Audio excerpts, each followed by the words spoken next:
Yoga Vasisht is a grantha.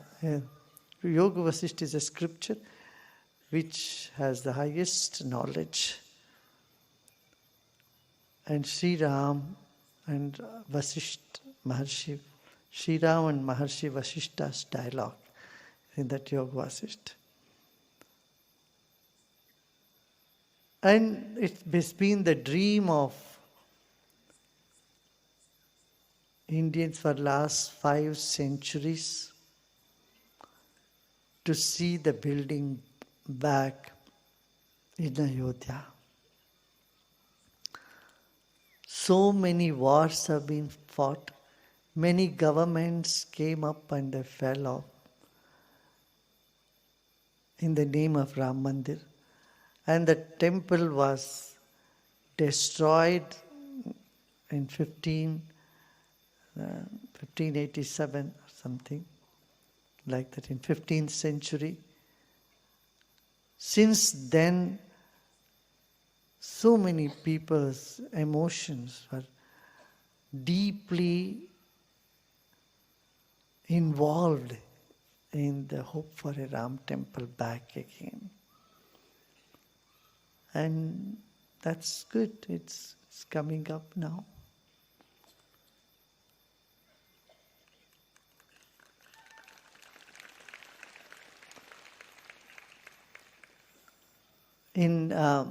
It was in 2001 and 2 that when I was in Davos and I came back from Davos, then Prime Minister Vajpayee wanted to talk to me at that time, so I went to meet with him.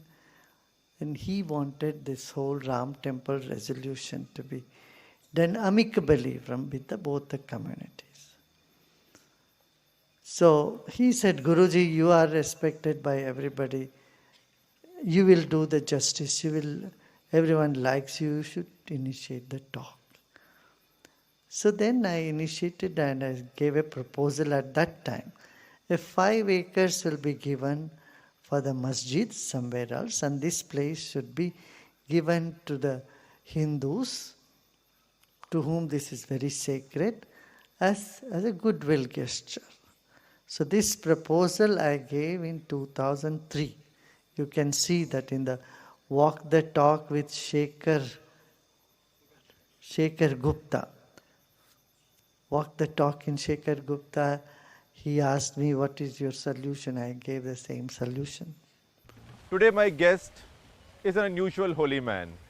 He is a holy man whose appeal cuts across all kinds of boundaries, of region, of religion, of caste and creed, even nations and continents. But what also makes him unusual is the fact that he says unusual things. Where holy men now acquire a reputation for dividing people, for preaching distance, for preaching division, here is somebody who talks about reconciliation, who talks about solutions. People come to him for answers to their own spiritual problems and solutions and doubts. But now he's also been talking about solving some of our major political problems. For example, the Mandir Masjid dispute in Ayodhya. He's been talking about it. He's even met the Prime Minister lately.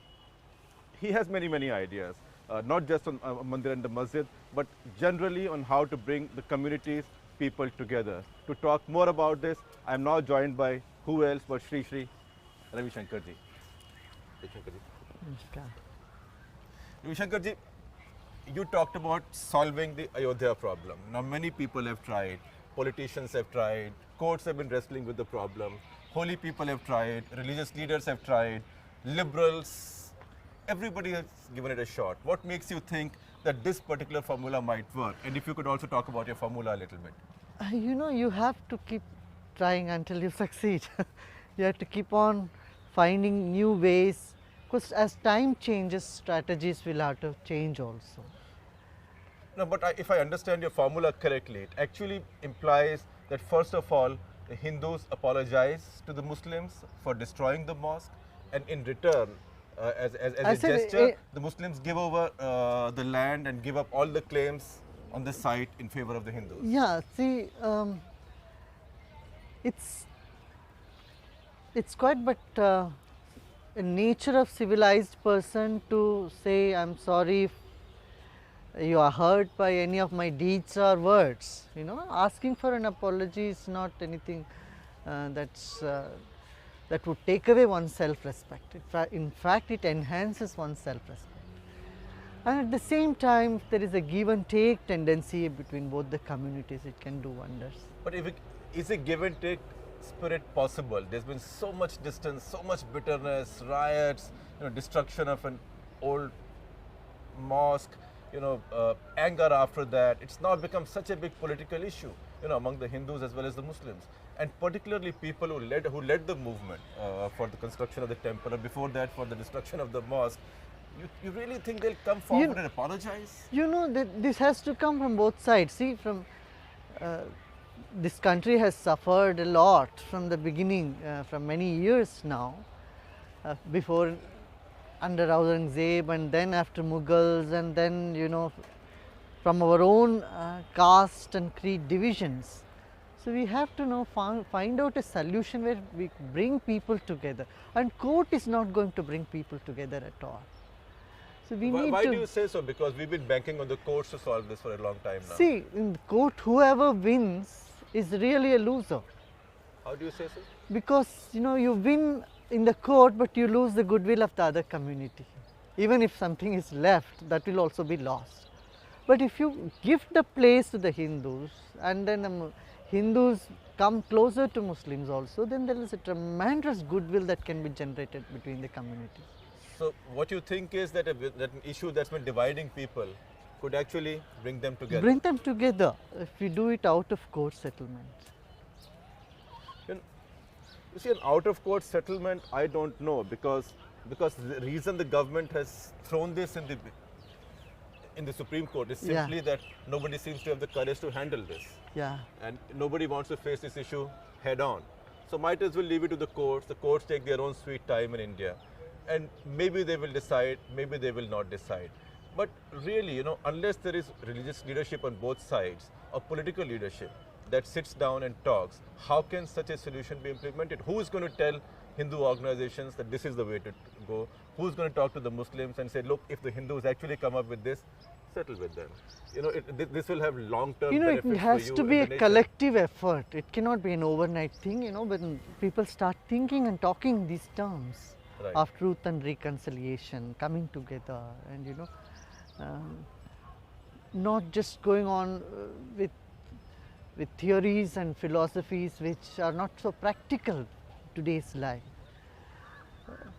As times are changing, and I think people have to revise their strategies. You talk about what is practical and what is modern and what is plausible and what is pragmatic. I mean, we are standing in Rishikesh on the banks of the Ganga. People don't come here with ideas that are practical or plausible or which are modern, or people come to these ghats out of sheer faith. They don't question history, they don't question archaeology, they don't talk about what's today's wisdom and what's good for tomorrow. They come here because they inherited something in the past. Right. And they treat that as faith and carry on. Faith, yeah. And faith is not opposed to pragmatism. Faith is not opposed to science at all. Faith very well goes with our scientific temperament as well. In fact, there are what I would call as the scientific dogmas sometimes. No, but how can you say so in times when people confuse faith not just with history but also with science? That's why I'm saying that one has to keep learning, should not stop learning. But how keep on learning. How do you ensure that when people say, look, this is history because I believed it, and people say something happened on the banks of this river a million years ago. Yeah. Now, if an archaeologist or historian may turn around and tell you, but nothing happened here a million years ago. But you don't want to believe it because it's your faith. And now you have a situation where people are confusing faith with science. So they say anything that was to be discovered was discovered. A Hindu might say in Vedic times. A Muslim might say all the wisdom that's there, scientific or otherwise, is there in the Quran. So how do you take people back to thinking in modern terms? They should have a comparative study of all different faiths and religion in the world. You know, if everybody learns a little bit about every other religion, then there is an open-mindedness comes. Because once we keep that open-mindedness and ability to probe the truth, the quest of truth, that spiritual arena, you know, and spirituality is something which can unite people. Can you do this in a religious paradigm, you know, in religious parameters? You know, when you come from a holy mindset, a religious mindset, can you then be rational, and can you then appreciate what the other faith is saying? Absolutely possible, and that's the beauty of this country. We have been having this. You go to any of these ashrams, see, you will find there is pictures for every other saint in the country. And no, but you know, abroad, every other saint will be a Hindu saint. No, the saint is Hindu saints, but we do accept you know, faith from all other religions. You go to any, there will be a picture of Jesus, there will be a place for Quran, there will be, you know, many ashrams today. They talk about one in all and all in one. So this concept of Vasudhaiva Kutumbakam has been in this country. No, Vasudhaiva Kutumbakam is all the world is a family. Is a family. Now that's now become a slogan.